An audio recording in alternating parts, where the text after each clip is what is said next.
कांग्रेस पर हमलावर हुई बीजेपी।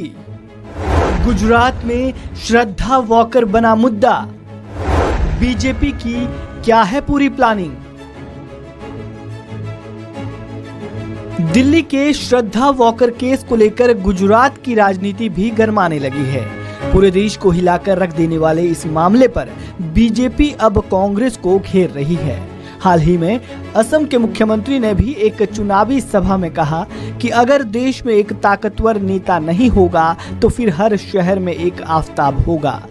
बीजेपी के नेता इस केस को लेकर कांग्रेस नेताओं की चुप्पी पर भी सवाल उठा रहे हैं। आखिर क्यों बीजेपी गुजरात विधानसभा चुनाव में श्रद्धा वॉकर केस को उठा रही है? क्या वाकई इस केस से बीजेपी को गुजरात में चुनावी फायदा मिलेगा?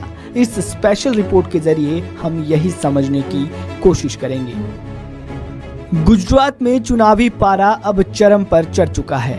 प्रधानमंत्री नरेंद्र मोदी भी पूरी ताकत से अपने गृह राज्य में बीजेपी की सत्ता में वापसी के लिए उतर चुके हैं। 2 दिनों में उनकी कई रैलियां होने वाली है। केरल से कांग्रेस सांसद राहुल गांधी के भी सोमवार से भारत जोड़ो यात्रा के बीच में गुजरात के प्रचार अभियान में उतरने की संभावना है।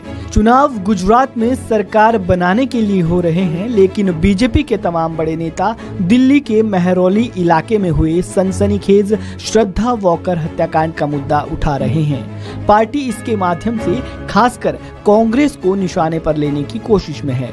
मसलन असम के मुख्यमंत्री हेमंत विश्व शर्मा का दावा है कि ये लव जिहाद का मामला है। उन्होंने चेतावनी दी है कि यदि प्रधानमंत्री नरेंद्र मोदी जैसे शक्तिशाली नेता नहीं होंगे तो देश के हर शहर में आफताब होंगे और वह अपने समाज को सुरक्षित रखने में सफल नहीं हो पाएंगे। इसलिए 2024 में देश को तीसरी बार मोदी जी को चुनना चाहिए और वह ऐसे मुद्दों का हल करने में सक्षम हो जाएंगे। हेमंत विश्व शर्मा ने गुजरात की जनता से एक बार बीजेपी को जिताने की अपील करते हुए कांग्रेस पर मुसलमानों के तुष्टीकरण का आरोप लगाते हुए जोरदार हमला किया।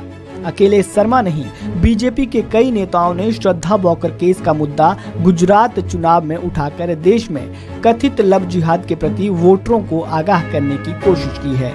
वहीं उत्तर प्रदेश के डिप्टी सीएम केशव प्रसाद मौर्य ने कांग्रेस महासचिव प्रियंका गांधी वाड्रा पर श्रद्धा वॉकर केस को लेकर सीधा निशाना साधा।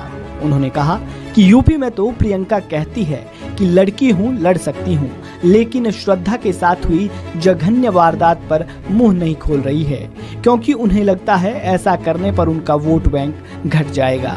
उधर यूपी के मुख्यमंत्री योगी आदित्यनाथ ने भी दक्षिण गुजरात और सौराष्ट्र क्षेत्र में कांग्रेस पर लगातार हमला जारी रखा है और लोगों से कहा कि कांग्रेस को नर्मदा नदी में विसर्जित कर दें। उन्होंने आरोप लगाया कि विपक्षी पार्टी ने हमेशा ही राष्ट्रवाद पर आतंकवाद को तवज्जो दी है। उन्होंने कहा कि कांग्रेस के सत्ता में रहते आर्टिकल 370 का खात्मा, अयोध्या में भव्य राम मंदिर का निर्माण और ट्रिपल तलाक को हटाना कभी भी संभव नहीं था।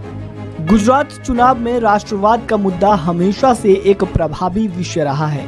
गुजरात में बीजेपी की सत्ता की शुरुआत ही अयोध्या में राम मंदिर आंदोलन के साथ हुई थी। फिर 2002 के चुनावों से उसकी राजनीति के लिए बहुसंख्यकवाद बहुत ही फायदेमंद साबित हुआ।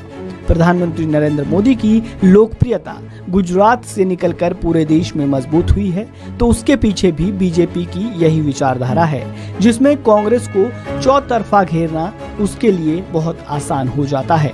बीजेपी ने गुजराती वोटरों की नब्ज पिछले 27 साल से पकड़ रखी है, इसलिए वे ऐसी पिच पर बैटिंग कर रही है जिस पर कांग्रेस के सारे गुगली फेल होने की संभावना रहती है। इस रिपोर्ट में फिलहाल इतना ही। खबरों से जुड़े ताज़ा अपडेट के लिए आप बने